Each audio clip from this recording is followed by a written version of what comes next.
Stoked to be here with Julie and Kathy, two superstar volunteers with the Surfrider Foundation Ventura chapter, installing a couple of outdoor ash cans here today in Ventura along Midtown Main Street. So could you tell me what is the Hold On to Your Butt program focused on here in Ventura? Well, we're focused on collecting cigarette butts, which are plastic, they're toxic, they don't biodegrade. So even though we have no smoking laws in Ventura, they're not enforced. People continue to smoke in public, at the beach, outside, on the sidewalks, and when there are no places to put those cigarette butts, they throw them on the ground. When they throw them on the ground, they either go out into the ocean or they wash into the storm drains, and they go out into the ocean and harm everything. So that's our purpose, is to put these ash cans up for people to put their cigarette butts. And we come around about once a month, we empty them out, and then we take them and we send them off to a place in the Midwest called TerraCycle, and they recycle them. Awesome. How many ash cans are there in the city of Ventura right now? Well, as of right now, 79. Awesome, and it seems like working with the city of Ventura was important. How did that partnership come about? You know, if it wasn't for the city of Ventura, we wouldn't have all of these ash cans up. They've been terrific about giving us, not actually, you know, it's not absolute free reign. We discuss where we're going to put these up and when they're on city property. And Lars Davenport, who's the environmental specialist for the city, has been very cooperative in saying, as long as you tell me where you're going to put them, let us know where they are, and you know, we'll keep them up. You go ahead and put them up. So they've been fantastic, because otherwise, if they go on private property, the private owners will be the ones that have to give the permission, but most everything is on city property. Cool. And do you have sponsors to help pay for the ash cans, or how are they funded? We do have sponsors. We've had a number of very generous sponsors in Ventura.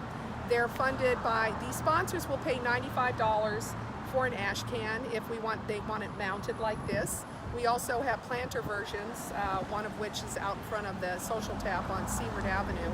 Those are $150. When they sponsor a can, we put their name on our website. They're also on our webpage with a link to if they have a web page, and we thank them every month for their generosity. So once we put them up, we maintain them, we empty them, and we recycle the cigarette butts. Awesome. How often do you empty the cigarette butt containers, the ash cans, and what do you do with the cigarette butts once you collect them? On average, we empty them about once a month. We have a handful of great volunteers who do those on a monthly basis. Kathy has an area that she empties, I have an area that I empty, and other people do. Once we collect them, we store them until we have enough to get together. We have a recycle day, and we all get together, package them up, and send them off to TerraCycle in the Midwest, and they recycle them, again, because they're made out of plastic, and they turn them into park benches and shipping pallets, and ironically, ashtrays. And to date, since we started our program, we have, between the beach cleanups, where we average about 4,000 to 5,000 in a 2-mile area when we pick them up, because we segregate them from the other trash. To date, we have recycled over 250,000 just since we started this program in the fall of 2016. Wow, that's amazing. All right. And how do you decide on where to put the ash cans? We look for what's called a hot spot. Like, as you were pointing out, there's a bunch of cigarette butts all over here. A lot of times this planter has been filled. They have been picking these up. The owner of Leashless, John Gonzalez, has said this is a high area for people coming out here and smoking. So we're going to put this right back up here now. Perfect.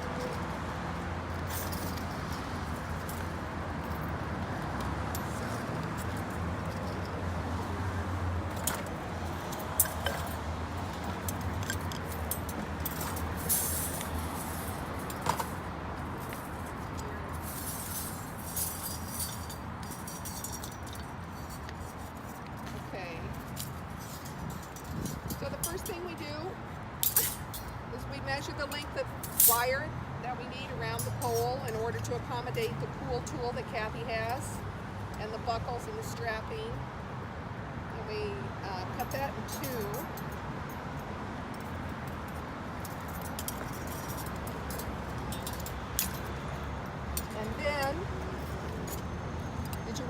a descriptive? Yeah, this is Yeah, okay. awesome. This is great. So then we have to put the buckle on. And wrap that down, put it a little closer with the pliers.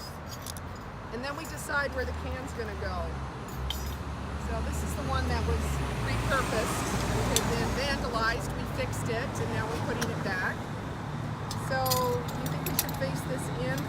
Yes. Okay, Yeah. because I think it was facing out the last Yeah. time. So we're gonna face this going in and hope that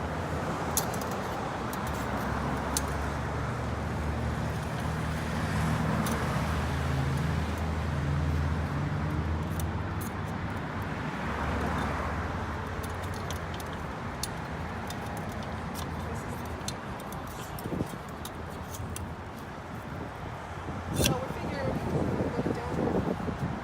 Okay, is that good? Okay. So now Kathy's going to put the pool tool to work because she's the master of the pool tool.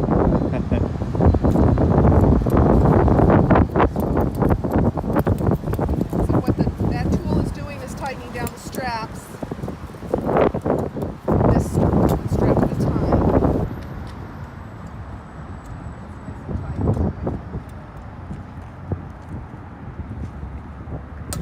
Break that off. Do the second for another strand, the second strand. Now the other thing, these ash cans have been, the screws right around the top have been treated with Loctite. See, if you look at these screws down here, we treat those with Loctite so that people can't just come along and unscrew them.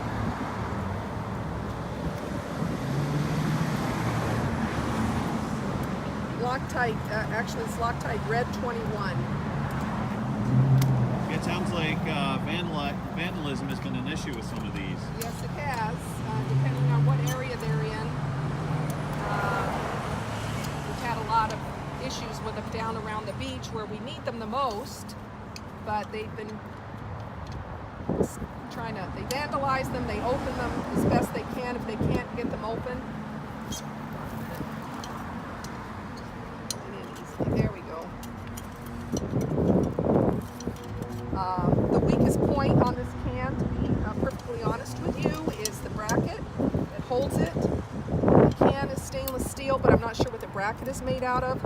And if somebody's really intent on getting it off, they will break the bracket. Wow.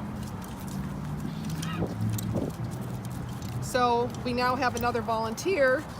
When we've had these cans broken off and left places, people will call us, we'll go pick them up. We have another volunteer who's devised a new type of bracket, but we only do that when something's been actually vandalized, because we can't take all the brackets off and replace all the brackets. We have over 100 cigarette butt cans. And we've learned as we've gone along. Now the next thing we're doing is then you have to make sure the brackets are nice and tight, and also so that they don't stick out and hurt anyone. Is that straight, Kathy?